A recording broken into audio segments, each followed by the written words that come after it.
Hello everyone, it's Jason here, leader of the Warren County 4-H Set Club, and we're going to share another exciting experiment with you today. Avery and Avenley are both joining me as we share the pepper and dishwashing detergent experiment.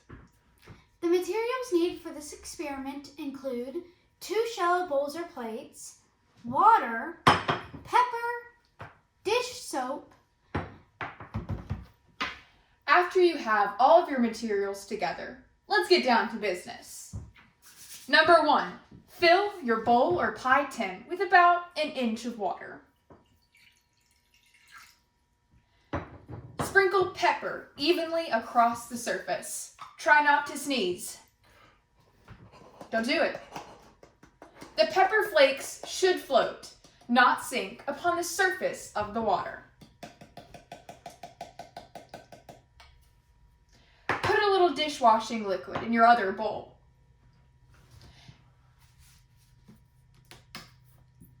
There we go. Dip your finger into the dish with the pepper water.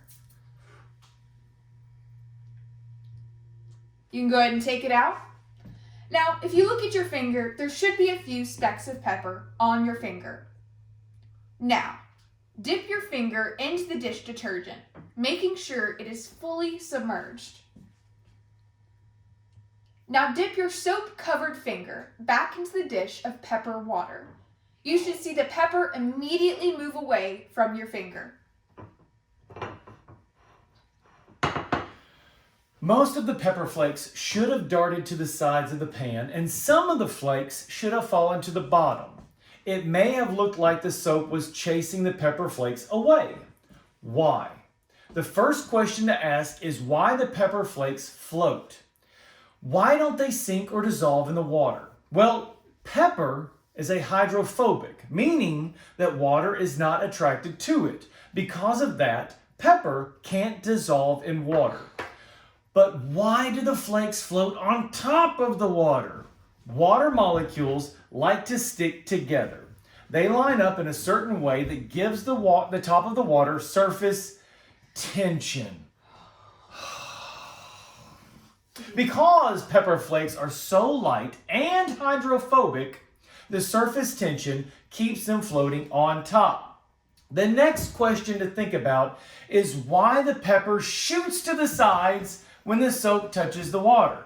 Soap is able to break down the surface tension of water. That's part of what makes soap a good cleaner.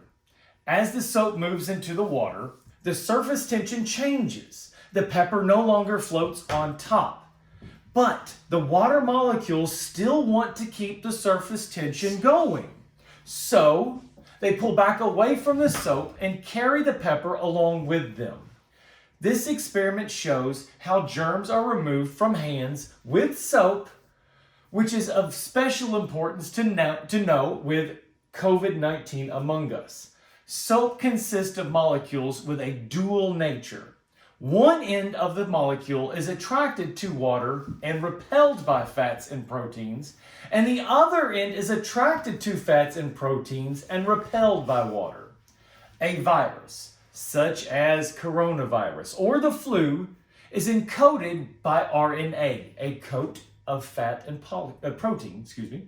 So, when the side of the soap molecule that is attracted to the fat and protein inserts itself into the virus's shell, the chemical bonds holding the virus together are broken apart. The broken virus is not soluble in water. Therefore, it disintegrates and is washed down the drain. Even if the virus is not destroyed on the spot, the soap will remove bacteria and viruses off the surface of the skin. The key, however, is to make sure you spend at least 20 seconds washing your hands. This has been an experiment by Avery, Avenley, and myself, Jason, of the Warren County 4-H Set Club. Look forward to more experiments in the future. Thank you.